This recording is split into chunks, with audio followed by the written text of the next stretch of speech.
Assalamualaikum viewers, welcome back to Island Views. This video is sponsored by EduQuest, Learn AI Digital Marketing course. Our lessons are crafted to be interactive, simulating and keeping you motivated. Live classes, 3-month course, internship opportunity. The struggle to find courses that truly speak your language, it's finally over. Welcome to EduQuest, where learning is made just for you.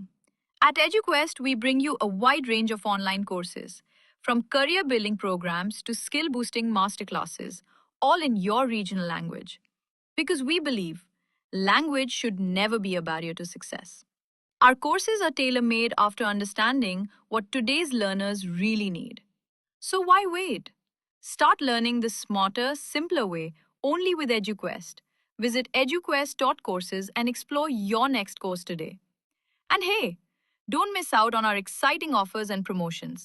இன்றைக்கி நம்ம வீடியோவில் நம்ம என்ன பார்க்க போகிறோம் அப்படின்னா mutton biryani செய்கிறது தான் பார்க்க போகிறோம். அதுக்கு ஃபஸ்ட்டு வந்து எண்ணெயில் நல்லா வெங்காயத்தெல்லாம் வதக்கி ஸ்பைசஸ் போட்டு வதக்கி வெங்காயம் வந்து நல்லா அந்த கோல்டன் ப்ரௌனுக்கு வரவும் இஞ்சி பூண்டு பேஸ்ட் சேர்த்து நல்லா வதக்கிக்கோங்க.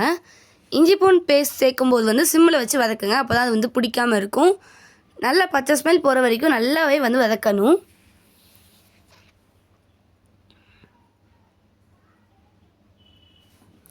அது நல்லா வதங்கினதுக்கு அப்புறமா நல்லா குட்டி குட்டியாக நறுக்கி வச்ச தக்காளி வந்து நீங்கள் சேர்த்துக்கோங்க.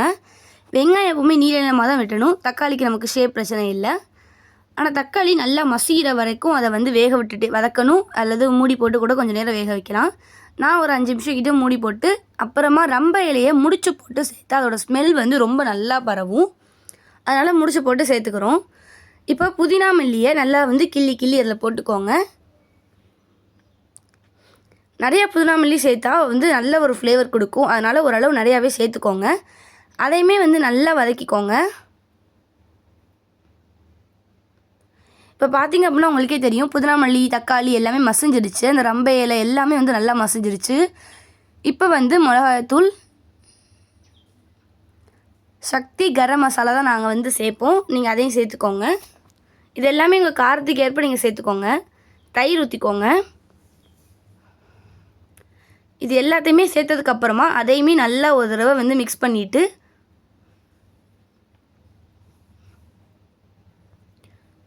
நம்ம வந்து கறியை வந்து அவிச்சு வச்சு தான் பிரியாணியில் சேர்க்கணும். ஒரு 10-15 விசில் போட்டதுக்கப்புறமா அந்த கறியை வந்து இதில் சேர்த்துக்கோங்க. தயிர் ஊற்றினதுக்கப்புறமா சேருங்க, அந்த ஃப்ளேவர் வந்து நல்லாவே கறியில் இறங்கும். இப்போ நம்ம கறி வந்து அவிச்சு வச்சுருப்போம் இல்லையா தண்ணி, அதோடு சேர்த்து தான் நம்ம எப்போவுமே அளவு வைக்கணும். இப்போ தண்ணி அளவெல்லாம் ஊற்றிட்டு நல்லா கிளறி விட்டுருங்க. நீங்கள் வந்து உப்பு போட்டுட்டு உப்பு டேஸ்ட் பண்ணிக்கோங்க. இப்போ எலுமிச்சை பழத்தை புழிஞ்சு வச்சு அதையுமே ஊற்றிக்கிறோம்.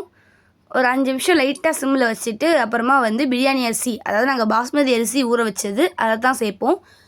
எப்போவுமே பிரியாணி பாஸ்மதி ரைஸில் பண்ணும்போது மட்டும்தான் அதுக்கு வந்து குட் டேஸ்ட் கொடுக்கும். நம்ம நார்மல் அரிசியில் வந்து செய்யாதீங்க. இப்போ மூடி வச்சுட்டு திறந்து பார்த்தா இந்த அளவு ஓரளவு வந்து ரெடி ஆகிடுச்சு நமக்கு பிரியாணி. இன்னும் கொஞ்சம் நேரம் அடுப்பில் வச்சுட்டு எடுத்தோம்னா பிரியாணி வந்து ரொம்பவே சூப்பராக தயாராகிடும். அதுக்கு முன்னாடி மேலே வந்து புதினா மல்லி சேர்த்துக்கோங்க. இவ்வளோ தான் ஃப்ரெண்ட்ஸ் பிரியாணி. நீங்கள் செஞ்சு வீட்டில் சாப்பிட்டு பார்த்து எப்படி இருக்குன்னு கமெண்ட் பண்ணுங்கள். பாய் வியூவர்ஸ், தேங்க்ஸ் ஃபார் வாட்சிங்.